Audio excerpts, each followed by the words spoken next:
Hollywood, Hollywood, Hollywood, Hollywood. Schindler's List. Hollywood, Hollywood, Hollywood, Hollywood. Hollywood, Hollywood, Hollywood, Hollywood, Hollywood. Hollywood, Hollywood, Hollywood, Hollywood, Hollywood, Hollywood, Hollywood. The IMDb list is a very normie-centric list. Somebody was calling me a normie for some reason. And so I asked them like what their favorite, because they had like a Jackie Chan or something in one of their posts. And I was like, what's your favorite martial arts movie? And they said Rush Hour. And it turns out this guy hasn't even seen anything that Jackie Chan has done prior to late Hong Kong era stuff. And it's just like, well, you're calling me a normie. Oh fuck. Oh shit. This guy's really good taste in horror movies. And then they just like stop responding because that's how Twitter works.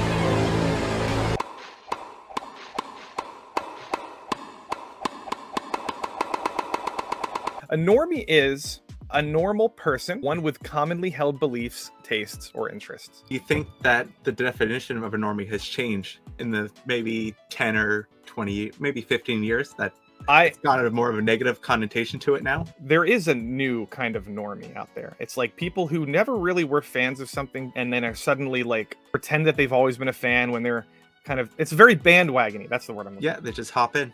The term normie now is synonymous with that. And it's like, whenever you hear somebody call someone a normie, it's like, you know, you associate them with just kind of following the bandwagon.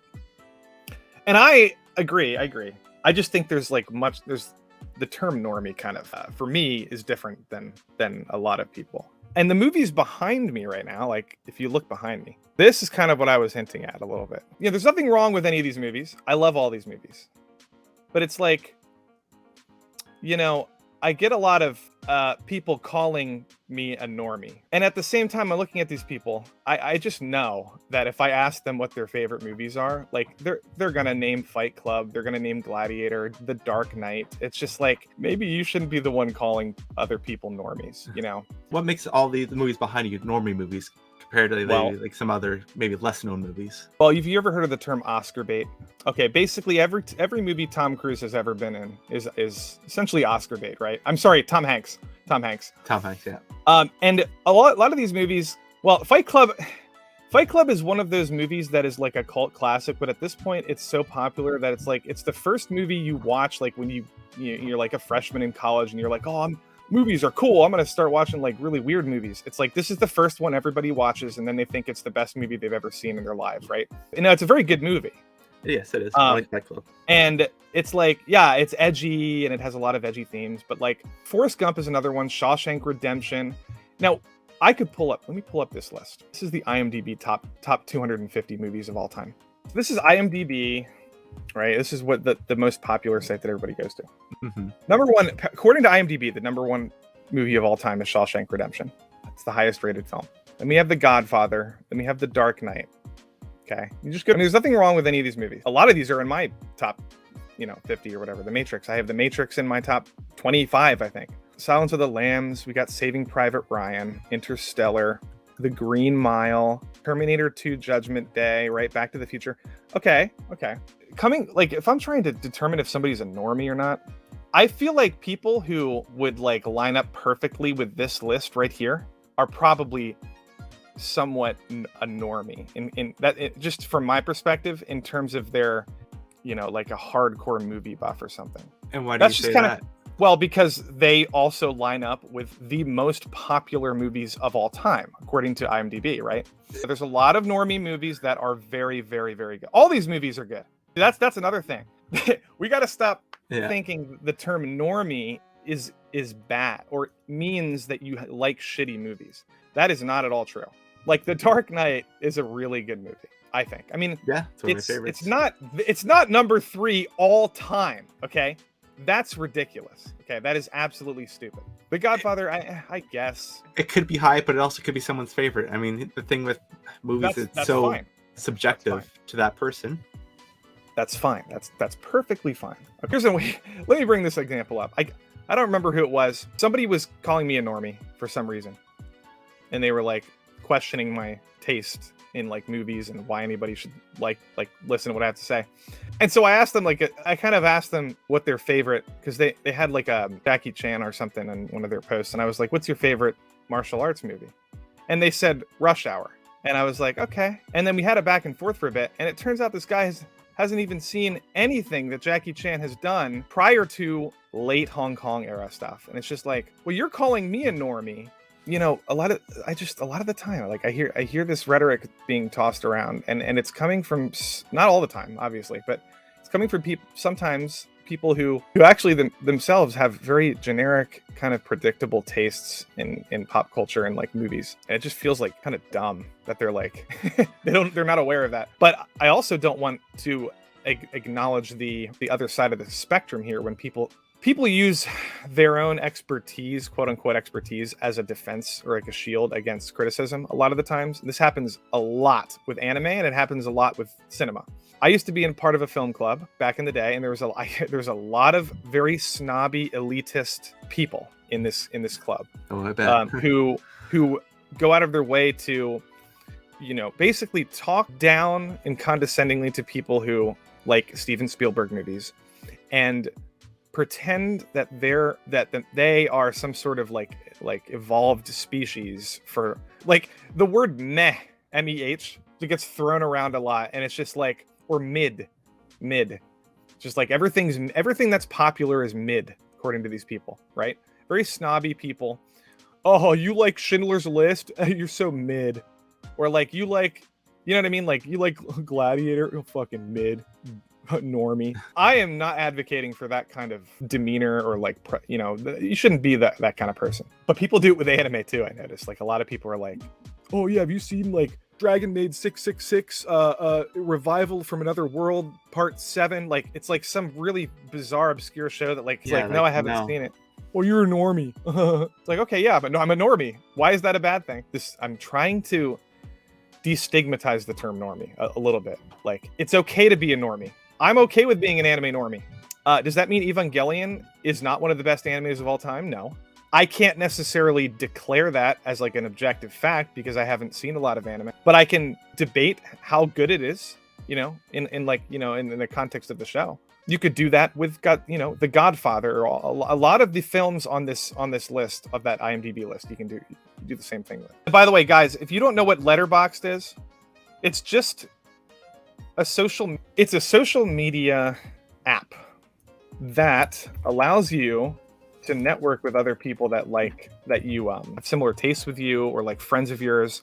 I feel like normies tend to just go on Rotten Tomatoes, and then that's kind of like the extent, or IMDb, and that's like the extent of their like. You can't like trust Rotten Tomatoes anymore. Their bubble, you know. I like this much better in terms of an aggregate, right? Basically, because the definition of normie take changes based on your context. It isn't negative. Seven Samurais is a normie take in Asian cinema, but not a normie take for most Americans. Okay, that's true. So here's an example. I would say Seven Samurai is extremely normie, kind of cookie cutter, predictable movie that if you're discussing your favorite samurai movies of all time, you're going to get this 9 times out of 10 from people, because 9 times out of 10 people are not really that into, or they haven't explored the genre as much as they probably should. Now, I'm a big Kurosawa fan. I think Seven Samurai might be top 10. I think it's overrepresented.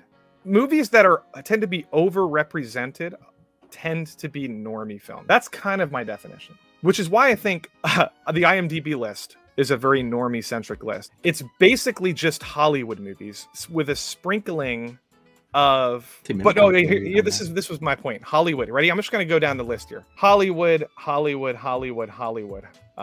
Angry Men is Hollywood, but it's an older movie. Schindler's List. Hollywood.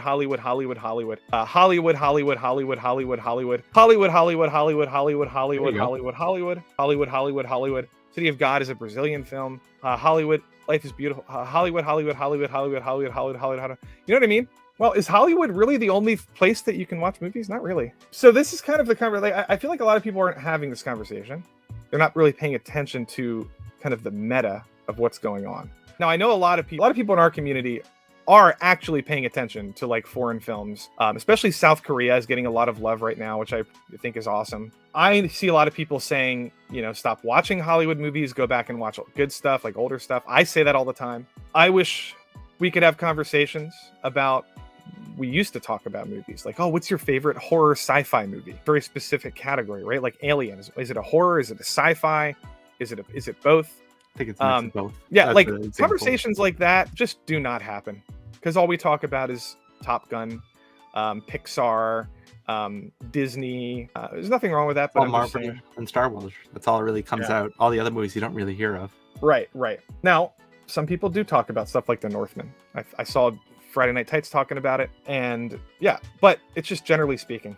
And then somebody gets labeled, like myself, for having horrible takes. Well, do I really have horrible takes, or are my horrible takes overrepresented in the conversation because that's all we talk about is horrible takes? Because all we talk about is pop culture. Do you guys know what I think about 80s horror movies or 70s, like, new Hollywood, like new wave films, like Easy Rider, Deliverance, any of that stuff? Do you actually know like what my takes really, really are? Now, I think, again, yeah, I liked Multiverse of Madness, but it's not even close to anywhere near my top 100 favorite movies of all time. Like, it's not even close, but people kind of seem to think it is. Another component to this whole conversation, people have short-term memory loss. They have, what's the word? Hyperfixation focus on big, like, memorable takes. So I might have criticized, which I did, every Disney Plus movie that has ever released, the TV show, but I said something positive about Moon Knight, and I said something positive, actually that might be it. But because I said something positive about Moonlight, right, I liked Moon Knight, apparently a lot of people actually think that I shill for Disney Plus. And it's like, well, my takes kind of roasting some of these shows do not have that staying power. Like, people just forget, like, oh, did Lofty like Boba Fett? I forget. He probably did, but no, I roasted. And same thing with Cowboy Bebop. Like, people kind of forget, and it's just like, I get it, I understand how it works. So here's my lists. I'm gonna go to my lists. You look at my profile for a second. You up here, right here where I'm circling, I've seen way more than this, but it says I've logged ratings for 1,400 movies, but that's not true. There's too many movies to log that I forget how many that I've seen, and I one of these days I'll go and exhaust the library. But anyway, back to this horror list, and there's a pretty comprehensive list from my takes on the genre of horror. Okay, and this is ranked, by the way. Okay, so this is my top 10. All right, chat. Am I a normie? Do you consider somebody? Now, I would say Alien is probably approaching like the normie sphere of horror. It's like if you ask like a normie what their favorite horror movie is, and once again, the definition is like somebody who's kind of just dabbling in the genre, who doesn't really, it's not really their hobby, but they kind of like, they're just kind of like a normie.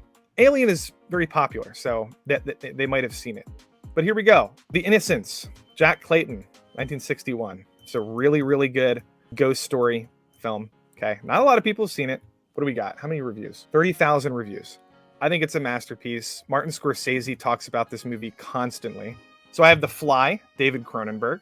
Yeah. And another kind of underrepresented, I think it's on the same tier as Alien, but it's Cronenberg is kind of a director that you kind of have to really be into horror to you have to really like weird things to feel like David Cronenberg. Yeah, same with David Lynch. I don't have any. Do not have a lot of David Lynch movies on this. I'm not a fan of I like him, but obviously The Thing is extremely popular, right? Here's a South Korean horror movie called The Wailing. I think it's underrated. It's in my top 5. The Exorcist, Hereditary. I think this is a brilliant movie. Burn Witch Burn, 1962. Sydney Ayres. It's a classic. Like, it's kind of like a witch horror movie. And then I have a lot of Japanese horror films that I'm really into, right? So Under the Blossoming Cherry Trees. I doubt anyone here has seen it. Nope. Never heard of it either. I had to go out of my way to find it and watch it. Here's Pearl. I'm not sure if it's up that high yet. I don't think it should be that high. Right. Psycho, Martyrs, Jaws, Kwaidan, The Wicker Man, The Lighthouse, Silence of the Lambs, The Shining. Nope, might be a little too high. Under the Skin, Get Out, Devil's Backbone, Fall of the House of Usher. This is a 1920s silent movie. It's really, really good. That's just That's kind of where I'm coming from. What do you think? What are your thoughts? No, I think you're right on that. I think a lot of those, especially the not Hollywood ones, most of them would have never Right. seen or even heard of. Right. But So, for example, I feel like a normie horror list would be something like this: The Exorcist, The Shining, Jaws, maybe like what's that new James Wan franchise? Maybe Saw would be up there. What's that Exorcist movie by? Yeah, there's like a bunch of like Annabelle and all those movies. Halloween, Clockwork Orange, maybe. The Conjuring, yes, The Conjuring. Clockwork Orange, I don't think would be necessarily a normie. Now, obviously, Jaws is a masterpiece. I'm not saying just because it's a normie, like, you know, top 10 horror movie like list for normies that it's bad. We're just like, once again, all we're doing is trying to determine what a normie is and what a normie like movie is and whether or not I'm a normie. Let's go back to this here. I'm just gonna do my top 100. I probably should take some of these off and put others on, but I haven't logged every movie I've ever watched. I have 1,400 movies logged on this, so it's a pretty good representation of my top 100. So I have Dawn of the Planet of the Apes at 100. It's technically my favorite modern blockbuster film. I think it's the best modern blockbuster trilogy. You know, people can disagree with me about that, but so I got Truman Show 99, Young Frankenstein, Close Encounters, Gravity. You guys can go look at this list separately, but I have Infinity War on here because I think it's one of the best blockbuster films ever made in terms of like what they've done like cinematically with it. Not necessarily in the context of like the Marvel storyline. Aesthetically and like the what they've done with like the production value is like mind-blowing to me. I'd agree with that. I think that was the pinnacle of Marvel. Yeah. And then so I guess we'll go down a bit. You know, Pulp Fiction's on here. Rebecca is a early Alfred Hitchcock film. It's not one of his, well, it's a semi-horror film. I'm just gonna occasionally pop some of these out just to kind of go over. This is a Greek film, which I feel like almost nobody has seen. Let me check 13,000 ratings. Really, really, really dark, depressing, but kind of uplifting movie about people and looking for their father. But then we got Empire Strikes Back on here. Okay. Uncut Gems, The Northman. What else do we got? Here's The Matrix. Oh, this should be way higher. I don't know why this is at 74. Got The Graduate. Have you seen The Graduate? No, I've not. What's that? Highly. It's this is the 1950s was a very stale and boring decade for Hollywood. And then the 60s came along, and then the late 60s and early 70s was like people started making very edgy movies because the Hollywood had a code. I think it was called the Hays Code. You couldn't do any profanity, you couldn't do any gore, you couldn't do anything like super sexual. And so like this movie is like kind of the beginning of that kind of transition out of that, right? So then you had films like Deliverance in like the early 70s, super violent and gross. Was that in the 70s or 80s when the French had a big revolution where they're doing these ultra... Well, yeah, that was the 60s. The French New Wave. Yeah, so the French New Wave was ahead of Hollywood a little bit. And I think a lot of these films are inspired by the French New Wave. So, yeah, France did the same thing. They were basically sick and tired of like the formulaic Hollywood movies. And so they started making really very different kinds of films. I have some on my list. Yeah, I saw one was Martyrs. That was on there, and I saw, wow, that was pretty violent. Yeah, that's a newer movie. Here's an example of a new wave film. This is an Italian film. Really good. It's hard to describe it, but a very good Italian movie. But that's kind of what we're doing now, right? We're going through this phase of like predictable, boring, like Tarantino talked about. It's like we're making very boring movies, and we need to like shove the pendulum back in the other direction. That's what Hollywood did in the 70s. Okay, so that's why you see like films like Jaws, Easy Rider. A couple of these I probably have on here. Anyway, so actually, I'm just gonna get to my top. So these are my favorite films of all time, and this is pretty carefully ranked. Okay, I have Jurassic Park in here. Okay. I just think it's probably the best Hollywood blockbuster popcorn movie like ever made. That's my opinion. I also think it's better than the book. And I also think it has some of the best CGI of all time. It's just there's so many reasons why it's in my top 10. Yeah, for 93, that was huge.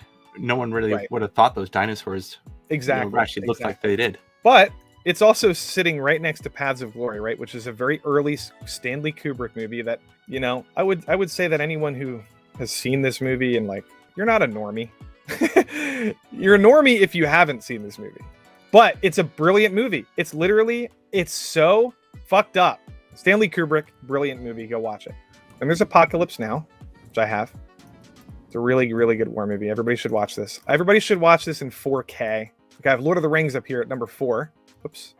This is The Fellowship of the Ring. I just think it's a perfect movie.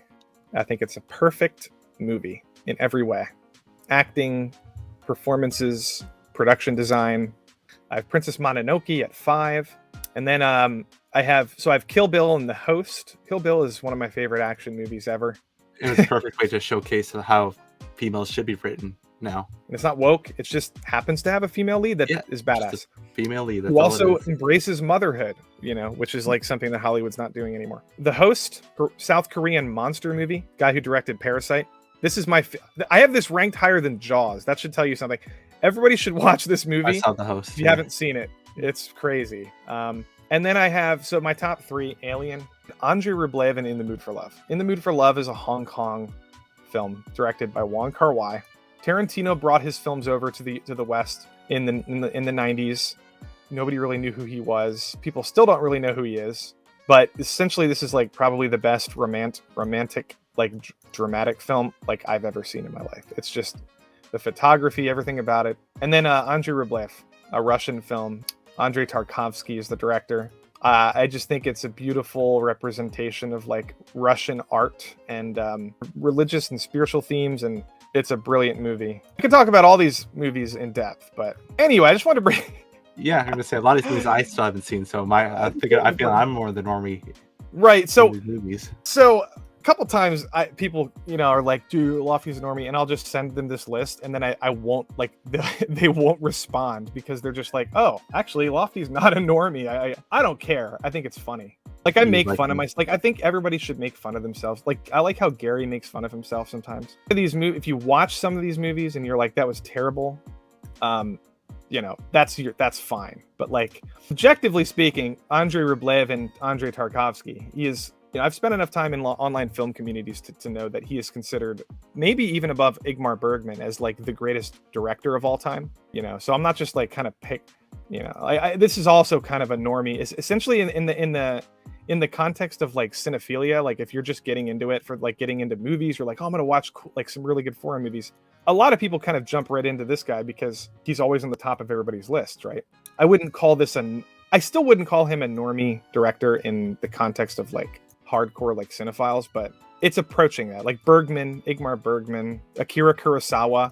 That's a good example. I don't have all his movies ranked, but some of these lists are terrible and you shouldn't look at them. I've seen maybe 20 of them, but anyway, here's my Kurosawa ranked. 7 Samurai, I have it number 2.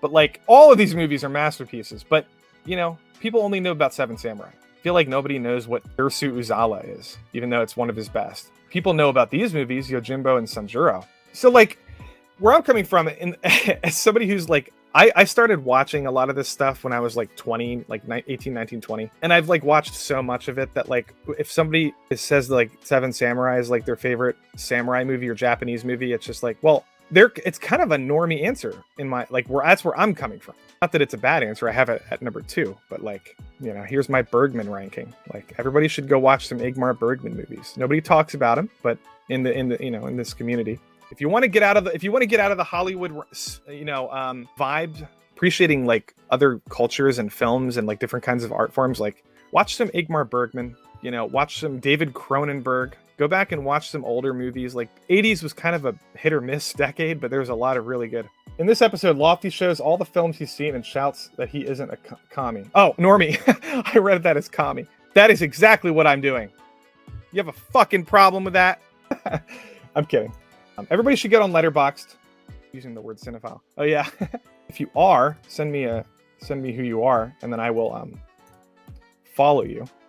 For example, here's my. Let me go to my film list and rank by highest. Okay, these are all the movies I've given 5 stars, and this is cool. You can go to, you could say, oh, I wonder if I should follow this person. I wonder if I agree with their takes on like movies. Well, just go to their profile and then sort by highest rated. Exactly what they think. See, I got the Northman 5 stars. I have Berserk 5 stars. This is the Golden Age arc. Anime is on here as well. Full Metal Alchemist I have up here. Clockwork Orange, Blade Runner, Grave of the Fireflies. A lot of this stuff, I feel like maybe some of you guys haven't seen a lot of this stuff or you might want to. Somebody might be like, oh, what is Harakiri? Like, if you're into samurai movies and you haven't seen this, you're not doing yourselves any favors. I think it's a better movie than Seven Samurai, and it's also, it's just like the best samurai movie of all time. It's brutal, incredible movie. I think the normie slur is useful. I think it's fun. I call people normies all the time. It's just like, it's funny. Like, nobody should take it seriously. Yeah, it's a slur now, so it means nothing now because people just sling it around so much. Yeah, it's like racist. It's like you're a racist, but at the same time, fun to use. But like I'm not saying that I don't misuse the term at all. Yeah, I'm sure we all do. Shill is another one. It's like everybody's a shill if they like something that's popular. It's like, well, what are we doing here? Clearing your name or arguing that being a normie is fine? Okay, that's a good question. Yes, I'm clearing my name, and yes, I'm arguing that being a normie is fine. Although being a normie and pretending that you're not is not fine. Acting like you're a snob and like above everybody else because somebody likes. No, I don't get my feelings hurt. I just like, in general, like other people, like when you're calling somebody a normie and like you're actually a normie, like that's kind of a dumb, like dickish thing to do. Yeah, like I've called people out on it and they just shy away and they crawl away. It's like, you have terrible takes. And then I was like, oh yeah, what about all these? So I like post my my horror movie like list on Letterboxd, and they're like, oh fuck, oh shit, this guy's really good taste in horror movies. And then they just like stop responding because that's how Twitter works. These movies here, right? They have high masses appeal. Gladiator, Forrest Gump, The Dark Knight. They're not appealing to the lowest common denominator. They're appealing to as much people as they possibly can. Fight Club is definitely not a good example of that. Fight Club is a very niche movie that kind of exploded in popularity because of its representation or presentation of like men and like quote unquote masculinity or whatever. And people have widely different takes on this movie. So I just think it's, Forrest Gump is Oscar bait, 100%. Gladiator is Oscar bait. It's a really good movie, but it's just a very formulaic epic. It's a very Hollywood formulaic epic, and it probably is the best. Like if you took a formula and then told an AI to pump out the best version of that formula, I think Gladiator would come out on top. I want everybody right now should go sub to Kino Corner. He's working on an American Psycho video essay. It's going to be epic as fuck. The Kino Corner on Twitter and on YouTube. Kino Corner is a solid content creator. Very, very solid. Well, have a good weekend. Watch some good movies.